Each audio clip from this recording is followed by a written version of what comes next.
శివ పంచాక్షరీ స్తోత్రం యొక్క ఒక్కో శ్లోకం భావం. 1. నాకారం నాగేంద్రహారాయ.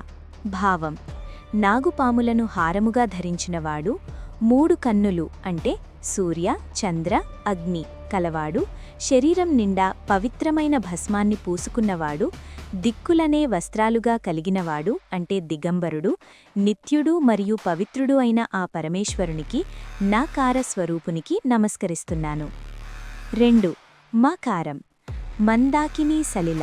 భావం: పవిత్రమైన గంగాజలంతోనూ చందనంతోనూ అలంకరింపబడినవాడు, నందీశ్వరుడు మరియు ప్రమదగణాలకు ప్రభువు, మందారము మరియు ఇతర సుగంధ పుష్పాలతో పూజించబడేవాడు అయిన ఆ శివునికి, మాకార స్వరూపునికి నమస్కరిస్తున్నాను. 3.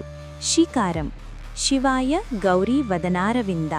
భావం: మంగళకరుడు, గౌరీదేవి అంటే పార్వతి, ముఖమనే పద్మానికి సూర్యుని వంటివాడు అంటే సూర్యుణ్ణి చూసి పద్మం వికసించినట్లు శివుణ్ణి చూసి పార్వతి ఆనందిస్తుంది.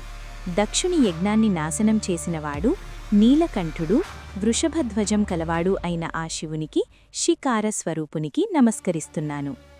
4. వకారం వశిష్ఠ కుంభోద్భవ. భావం: వశిష్ఠుడు, అగస్త్యుడు, గౌతముడు మొదలైన ఋషులచే మరియు దేవతలచే పూజించబడేవాడు, సూర్యుడు, చంద్రుడు మరియు అగ్నిని 3 కన్నులుగా కలిగినవాడు అయిన ఆ శివునికి, వాకార స్వరూపునికి నమస్కరిస్తున్నాను. యకారం యక్షస్వరూపాయ.